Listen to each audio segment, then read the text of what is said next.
लोकिज्म chapter 3। तो जैसा कि आपको याद होगा, चैप्टर नंबर 2 के हमने लास्ट में देखा था, जहाँ पर डैन पर सुबह उठता है और वॉशरूम जाने के बाद अपनी शक्ल शीशे में देखकर हैरान हो जाता है।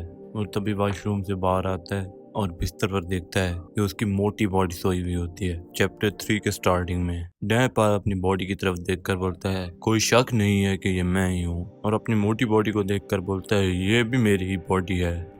और डैनियल पार को महसूस होता है कि इस बॉडी के मसल्स बहुत ही ज्यादा फिट और क्लियर हैं और ये बिल्कुल जिंदा की तरह लग रहे हैं। और बोलता है, ये मुझे ख्वाब भी नहीं लग रहा। डैनियल पार इस बारे में ऑनलाइन सर्च करता है, लेकिन ऑनलाइन कोई भी इंफॉर्मेशन नहीं मिलती इसको। ये सोचने के बाद वो बोलता है, क्या मुझे पुलिस को कॉल करना चाहिए या मेरी माँ को। और बोलता है, अगर मैंने पुलिस वालों को बता दिया तो वो मुझे हॉस्पिटल में डाल देंगे, उसके बाद चीजें और भी गंभीर हो जाएंगी। और बोलता है, और अगर माँ को, नहीं मुझे माँ को अभी नहीं बताना चाहिए। और बोलता है, इसमें बस मुझे एक ही इंसान हेल्प कर सकता है और वो मैं खुद हूँ। तभी अपनी दूसरी बॉडी को उठाने लगता है। बोलता है, एक्सक्यूज मी, है उठ जाओ प्लीज, उठ जाओ प्लीज।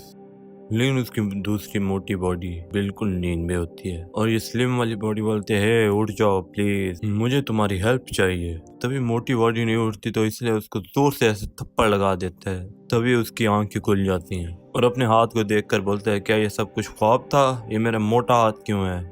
और डैन पार को लगता है कि मैं एक ख्वाब दे रहा था और कहते हैं, मैं इसे एक ख्वाब की तरह एक्सेप्ट नहीं कर सकता। और तभी उठकर वॉशरूम जाने लगता है और अपने साइड में देखता है तो उसकी स्लिम वाली बॉडी पड़ी होती है और उसको देखकर हैरान हो जाता है, ये मुझे ख्वाब की तरह तो बिल्कुल नहीं लग रहा। और अपनी स्लिम वाली बॉडी को बोलता है, हे एक्सक्यूज मी, और इसको उठाने लगता है, जोर से बोलता है, हे। तभी इसकी आंखें बंद होने लगती हैं और तभी उसकी स्लिम वाली बॉडी की आंखें खुलती हैं आहिस्ता आहिस्ता और सामने उसकी मोटी वाली बॉडी पड़ी होती है। दोबारा वहीं कुछ हो गया। मैं दोबारा से अपनी दूसरी बॉडी में उठ गया और बोलता है, ये पूरी रात मैं यही करता रहा। और तभी यह कुछ करते करते सुबह हो जाती है।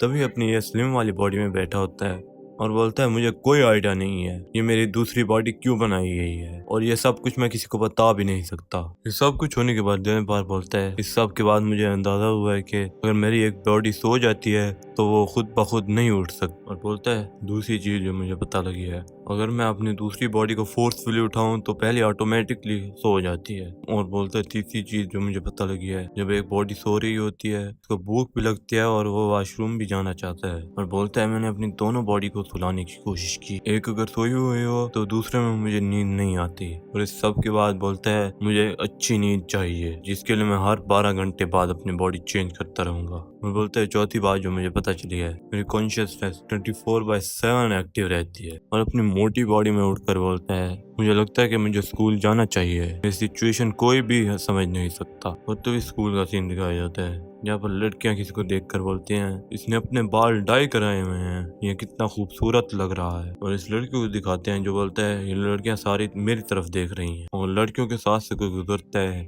जिसको देखकर लड़कियां बहुत ज्यादा ब्लश करने लगती हैं। जो पीछे से लड़का आ रहा होता है वो गलती से उसको टक्कर मारता है और बोलता है, ओ सॉरी, मैंने ये जानबूझकर नहीं किया। और ये लड़का बोलता है, देख कर तो चलो तुम कहाँ जा रहे हो। और तभी ये लड़का उसके मुंह की तरफ देखकर हैरान हो जाता है। लड़का बोलता है, क्या तुम ठीक हो? क्या तुम्हें कुछ लगा तो नहीं? और दूसरा लड़का जाते हुए बोलते है, क्या आज मैं ठीक लग रहा हूँ क्या? और लड़का बोलता है, इस साइज की शर्ट मैंने पहले कभी नहीं पहनी। और तभी इस लड़के के पीछे से लड़की भागती हुई आती है और तभी ये लड़की यहाँ पर ठहर जाती है और लड़के को देखकर ब्लश करने लगती है। और तभी लड़के का चेहरा दिखाई देता है जो डैनियल पार्क की स्लिम वाली बॉडी है। और डैनियल पार्क बोलता है, मुश्किल से मुझे ये यूनिफॉर्म मिल रहा है जो इस बॉडी पर फिट आ सके। और बोलता है, मैं उम्मीद करता हूँ कि मुझे बुली नहीं करेगा। और तभी यहीं पर चैप्टर 3 खत्म हो जाता है।